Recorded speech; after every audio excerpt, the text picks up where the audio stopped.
ভালো রেজাল্টের জন্য যেটা পরামর্শ দিব, আল্লাহ তাআলার কাছে বা তোমাদের সৃষ্টিকর্তার কাছে দোয়া করবা, পিতামাতার কাছে দোয়া চাইবা, যারা গার্ডিয়ান রয়েছে, শিক্ষক রয়েছে, তাদের কাছে দোয়া চাইবা যে আমাদের জন্য দোয়া করবে, আমরা যেন ভালো রেজাল্ট করতে পারি।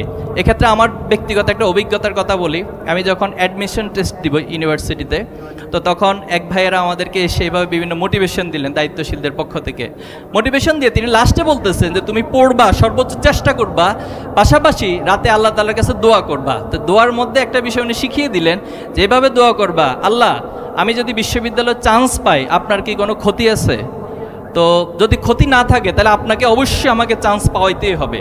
দেখো এটা তোমাদের কাছে হাসির মতো মনে হইতে পারে, কিন্তু এখানে একটা আবেগ জড়িত আছে, একটা ইমোশন জড়িত আছে। আমরা আমাদের রবের কাছে, সৃষ্টিকর্তার কাছে মন খুলে প্রাণ খুলে অনেক কিছু বলতে পারি। আল্লাহ কখনো এমন হয় না যে বান্দা তার কাছে কোনো কিছু চাচ্ছে, একটু শিশুসুলভ আচরণের মধ্য দিয়ে চাচ্ছে, একটা আবেগময় পরিবেশের মধ্য দিয়ে চাচ্ছে, আল্লাহ কখনো থামিয়ে দেয় না। বরং যত দোয়া তুমি আল্লাহর কাছে করবা, হাদিসের ভাষ্য অনুযায়ী সেটা অবশ্যই কবুল হয়। কিছু জিনিস তোমাকে ইনস্ট্যান্ট আল্লাহ তাআলা দিবেন, কিছু জিনিস তোমাকে অল্টারনেটিভ দিবেন, যে এই জিনিসটা দিবেন না, বাট তোমাকে অল্টারনেটিভ আল্লাহ তাআলা আরেকটা জিনিস দিবেন। অথবা তোমাকে যদি সেই জিনিস নাও দেয়, আল্লাহ তাআলা সেই পরিমাণ ক্ষতি থেকে, পৃথিবীতে তোমাকে চলতে ফিরতে অনেক ক্ষতির সম্মুখীন হতে হয়, অনেক পরীক্ষার সম্মুখীন হতে হয়, আল্লাহ তাআলা হয়তো সেই ক্ষতি থেকে কোনো একটা জায়গায় আমাদেরকে বাঁচিয়ে দিবেন।